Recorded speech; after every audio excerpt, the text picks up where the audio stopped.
Fala galera, vamos para mais uma aula de física. Hoje a gente vai trabalhar sobre distribuição de cargas elétricas nos condutores, certo?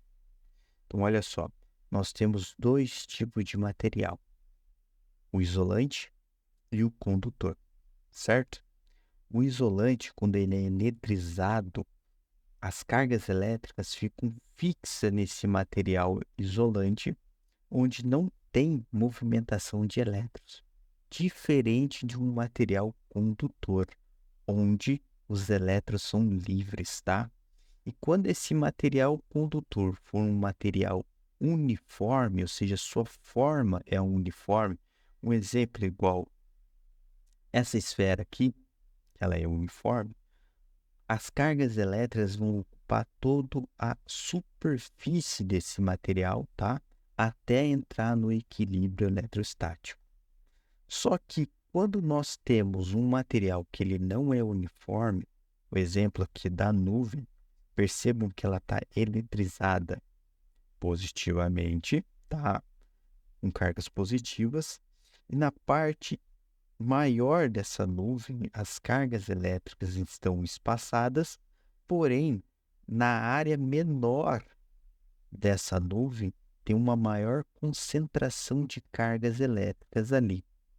É aí que a gente chama de fenômeno poder das pontas, tá? É onde as cargas elétricas vão se concentrar em áreas menores, tá? Mais pontiagudas, por exemplo. Beleza? Aí a gente entra num outro assunto sobre densidade de cargas, tá? A gente sabe que esses materiais podem receber a quantidade de cargas que quiserem e os tamanhos podem ser distintos, correto? Só que algumas áreas desses materiais vão receber mais cargas que as outras, tá? Aí a gente entra na densidade elétrica superficial desses materiais, que vai ser representada pela letra minúscula sigma, tá?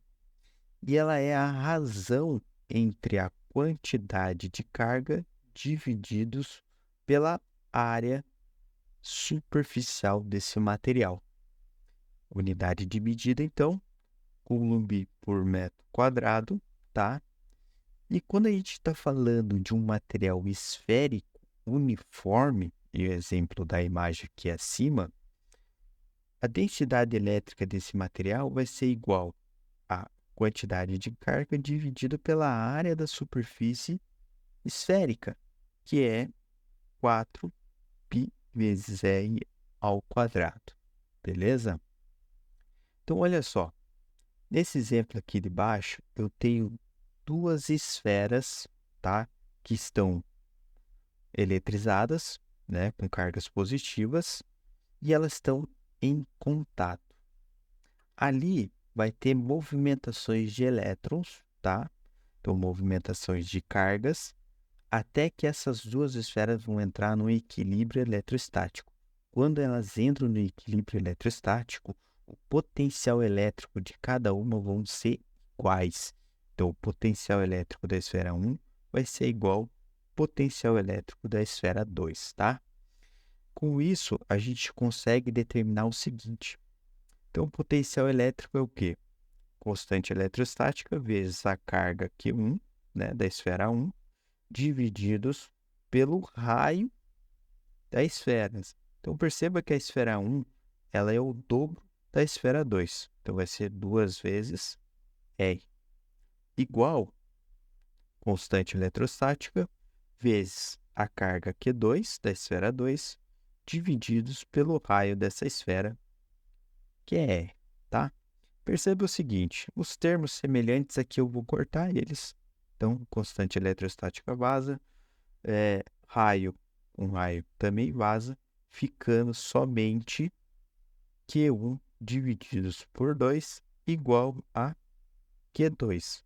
Que logo a gente percebe que Q1 é igual o 2. Está dividindo, passa para lá multiplicando 2 vezes Q1. Então, nesse exemplo aqui, a quantidade de carga Q1 da esfera 1 é 2 vezes a quantidade de carga da esfera 2, tá? Então, para o mesmo potencial, a esfera 1 vai ter 2 vezes mais cargas que a esfera 2. Porém, quando a gente fala sobre densidade elétrica, igual aqui no exemplo aqui com os cálculos, perceba que na esfera 1 eu tenho 1/4 de Q1 divididos por 4πr ao quadrado. E na esfera 2 eu tenho meio Q1 divididos por 4r ao quadrado. Isso quer dizer o que, gente?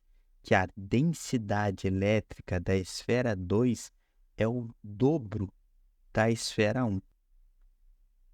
Então, se a esfera é maior, a densidade dela vai ser menor.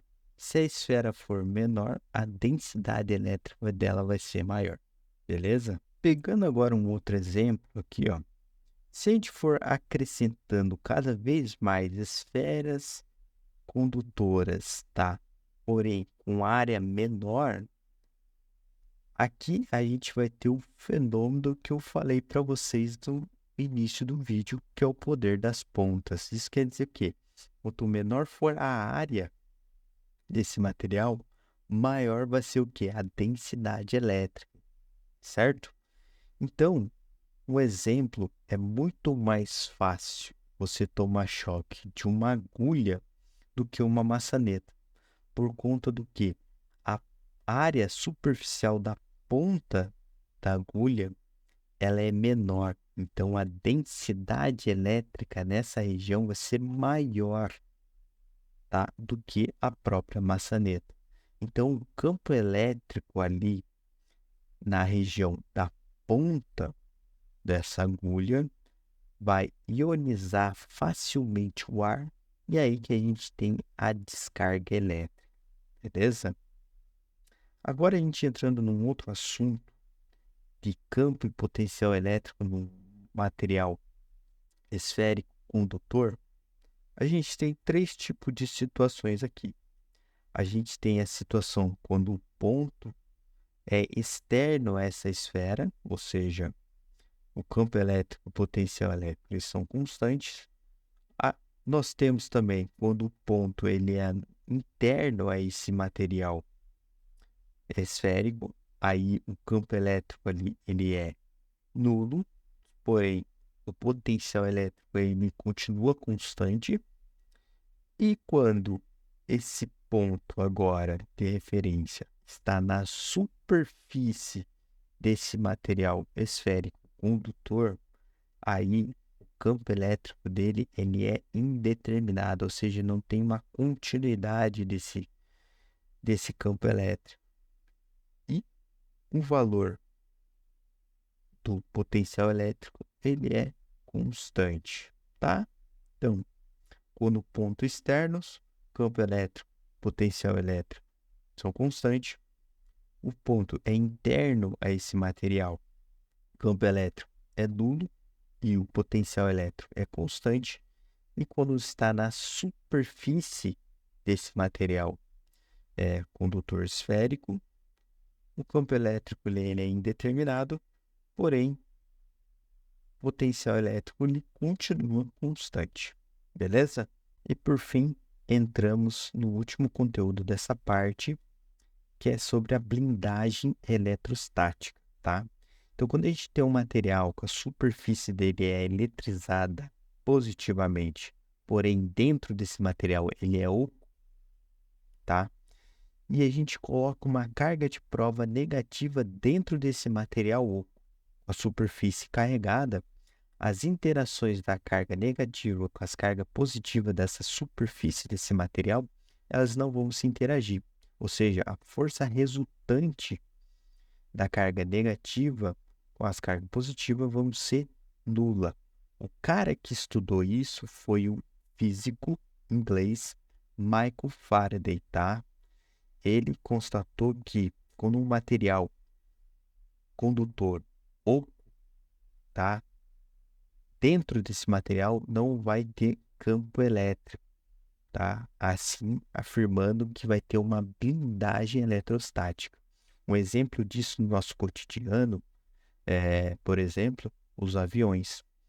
Quando um avião, quando passa numa tempestade lá no alto e recebe uma descarga elétrica, as pessoas que estão no interior desse avião não vão receber essa descarga elétrica.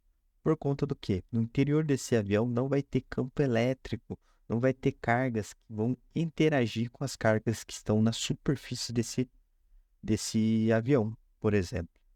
Um outro exemplo também é o nosso carro. O carro também faz parte da gaiola de Faraday.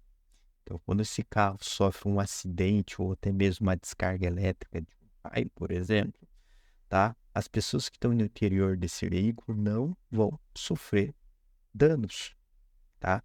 Por isso que nós falamos que se você por acaso sofreu um acidente de uma tempestade, numa árvore, cair num poste e seu veículo for atingido, você não pode sair dentro desse carro, porque ali vai estar rolando descarga elétrica, tá?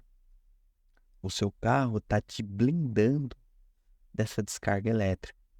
Então, por isso que você não pode abrir a porta, nem o vidro, nada. Você fica zen ali dentro, beleza? Então, por fim, a gente finaliza o conteúdo, tá? Com esses assuntos. E é isso aí, pessoal. Até a próxima aula. Falou!